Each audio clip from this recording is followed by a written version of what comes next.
आपण सगळेजण काढूया स्तोत्र 103. सगळ्यांनी काढला असेल, सगळ्यांनी काढा 103 स्तोत्र. जर बायबल नसेल तर बाजूच्याच बायबल पकडा.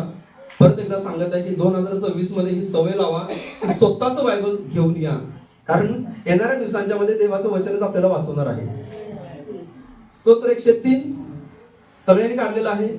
आपण सगळेजण एकत्रित वाचणार आहे 1 ते 5 वचन. देवाच्या उपकारांबद्दल धन्यवाद. दाविदाचे स्तोत्र. हे माझ्या जीवा परमेश्वराचा धन्यवाद कर. हे माझ्या सर्व अंतर्यामा त्याच्या पवित्र नावाचा धन्यवाद कर. हे माझ्या जीवा परमेश्वराचा धन्यवाद कर. त्याचे सर्व उपकार विसरू नकोस. तो तुझ्या सर्व दुष्कर्मांची क्षमा करीतो. तो तुझे सर्व रोग बरे करीतो. तो तुझा जीव विनाश गर्तेतून उद्धारितो. तो तुला दया व करुणा यांचा मुकुट घालितो. तो तुझे आयुष्य उत्तम पदार्थाने तृप्त करीतो. म्हणून तुझे तारुण्य गरुडासारखे नवे होते. आमेन, आमेन, आमेन, आमेन. देवाचं वचन सांगत आहे की हे माझ्या जीवा परमेश्वराचा धन्यवाद कर. हे माझ्या सर्व अंतर्यामा त्याच्या पवित्र नावाचा धन्यवाद कर.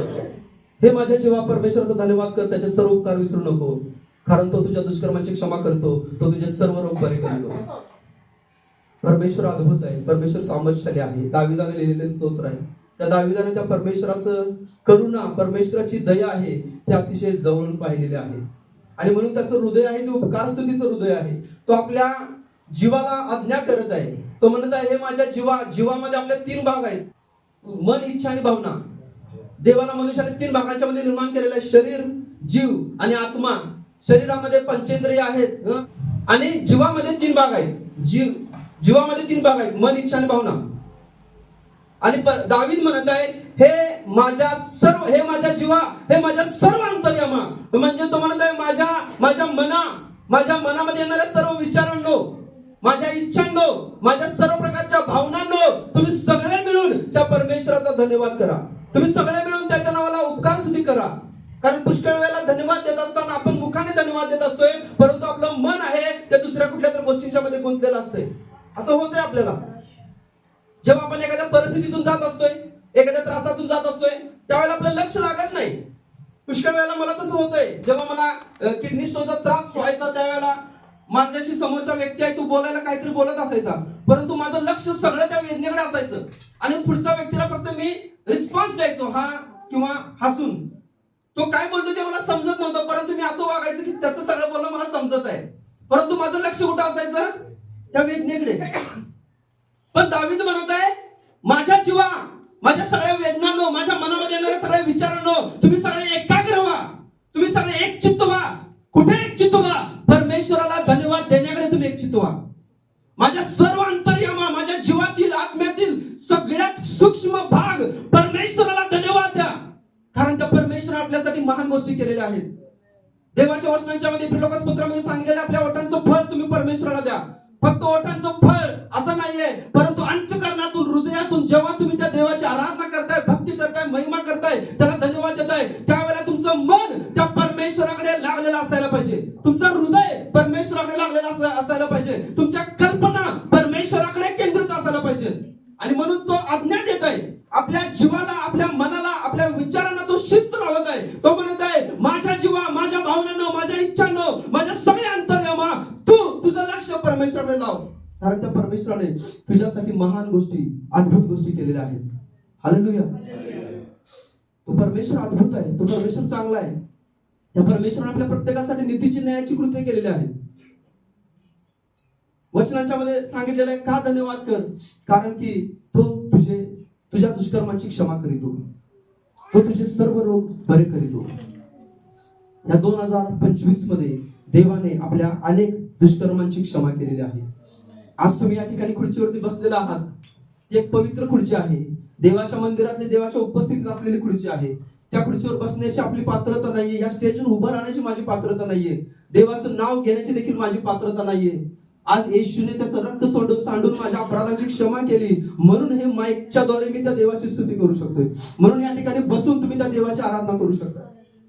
वचनांच्या मध्ये सांगितले जुन्या करामध्ये जो निवास मंडप होता त्याच्यामध्ये 3 भाग होते आणि अतिपवित्र स्थानामध्ये जो कराचा कोश होता त्या कराच्या कोशामध्ये कोणालाही जायला परमिशन नव्हती. परमेश्वराने मोशेला स्ट्रिक्टली सांगितलेलं, आज्ञांच्या मध्ये स्ट्रिक्टली सांगितलेलं या अतिपवित्र स्थानामध्ये कोणी पण कधी पण प्रवेश करायचा नाही आणि त्या कराच्या कोशाला तर स्पर्शच करायचं नाही, कारण ती जागा पवित्र आहे. तुझा देव पवित्र आहे, त्याला अशुद्धता अपवित्रता आवडत नाही आणि त्यामुळे कोणी पण अतिपवित्र स्थानामध्ये प्रवेश करायचा नाही.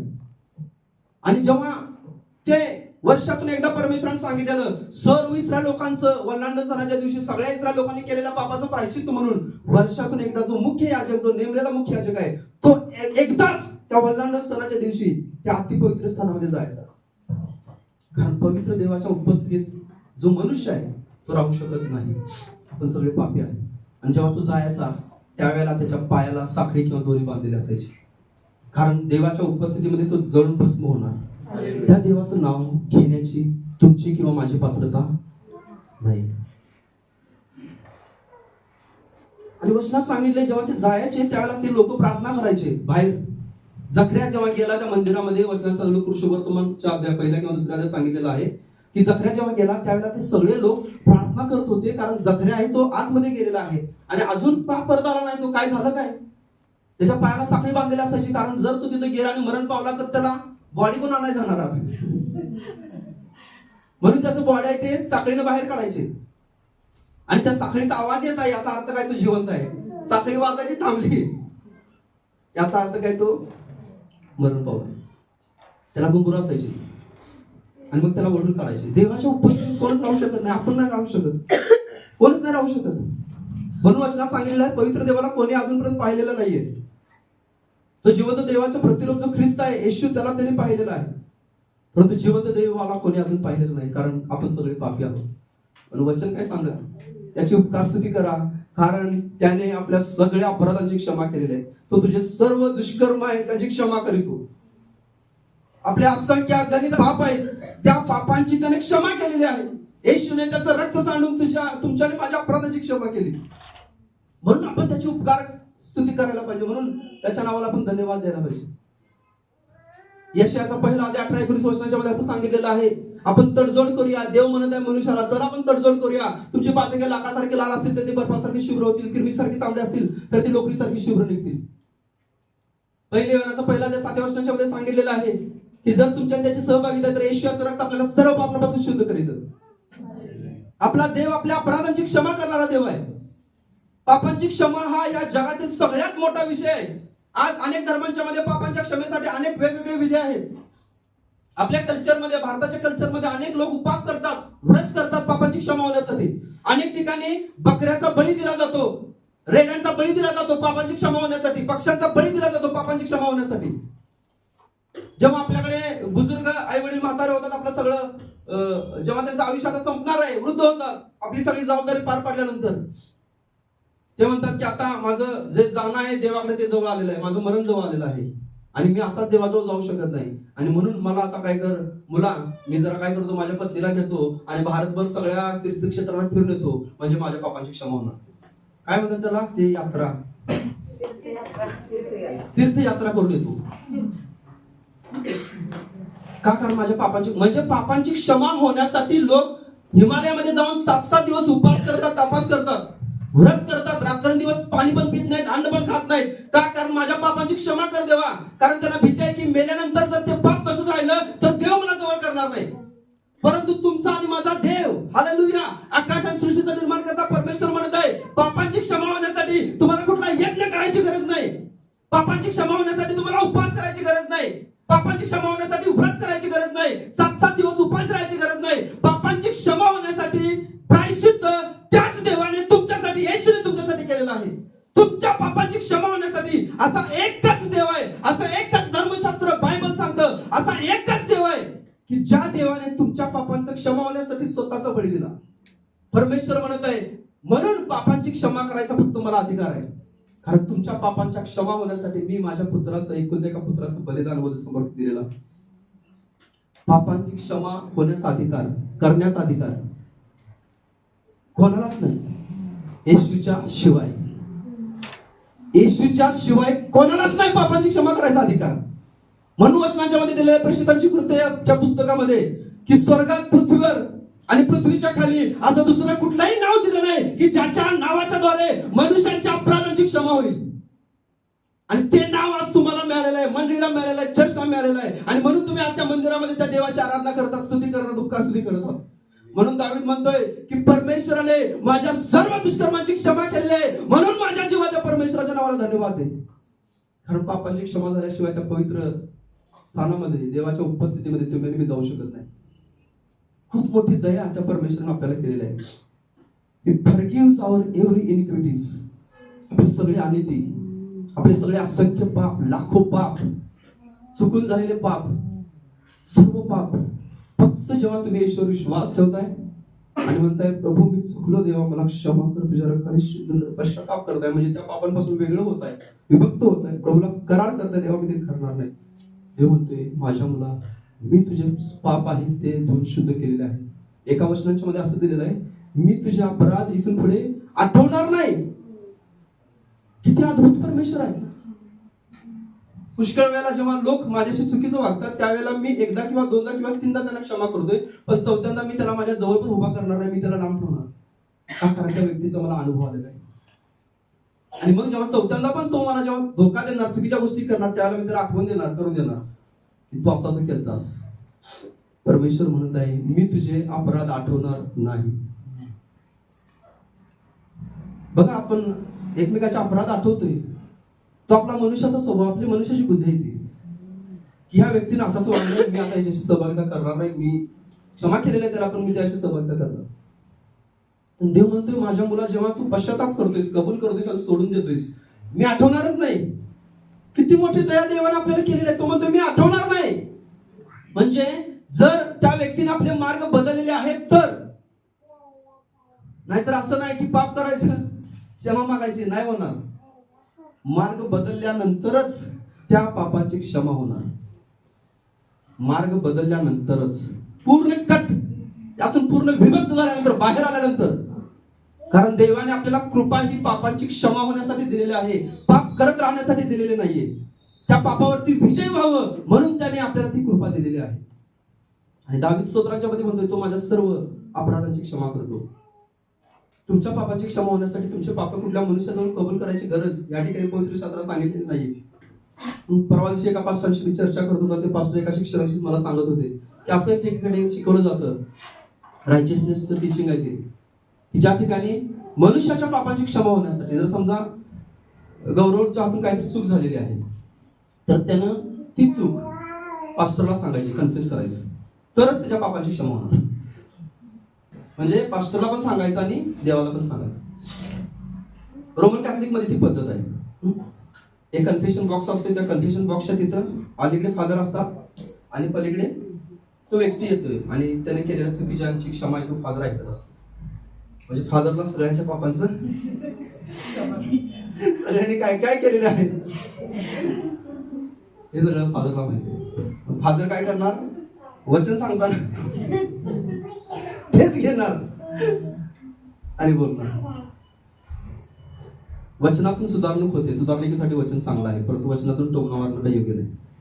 देवाला ते माहिती आहे, कारण मी देहामध्ये आहे. असं दिलेलं आहे की त्या ठिकाणी असं ते सांगत होते की पापाची क्षमा होण्यासाठी की त्याचे एक नियम आहे, की ख्रिस्तीच पंथ आहे, पण त्या पंथामध्ये असं म्हणतात की आपली सगळी मनात वाईट विचार जर आला तरी पास्टरला सांगायचं. म्हणजे पास्टरला झोपू द्यायचं नाही, पास्टरला जेव पण द्यायचं नाही. अरे मंडळीत 50-100 लोक असतील तर रोज किती वाईट विचार येत असतात. प्रत्येक वेळेला प्रत्येक जण फोन करणार. विज्ञानानुसार मनुष्याच्या डोक्यामध्ये एकसारखे वाईट विचार येत असतात, एकसारखे वाईट विचार येत असतात. परंतु जेव्हा पवित्र आत्मा प्राप्त होतोय, देवाचा आत्मा मिळतोय, त्यावेळेला तो देवाचा आत्मा त्या विचारांना आळा घालतोय. तो परमेश्वर पवित्र आत्मा तुमचे विचार ज्या पवित्र आहेत ते पवित्रतेमध्ये बदलायला चालू करतो. आणि त्यासाठी तुम्हाला फक्त येशूवरती विश्वास ठेवायची गरज आहे. येशूच्या हातात त्या गोष्टी देण्याची गरज आहे. म्हणजे तुमच्या पापांची क्षमा होण्यासाठी तुम्हाला काहीच करायचं नाही, फक्त कबुली द्यायची आहे आणि ते पाप सोडून द्यायचं आहे.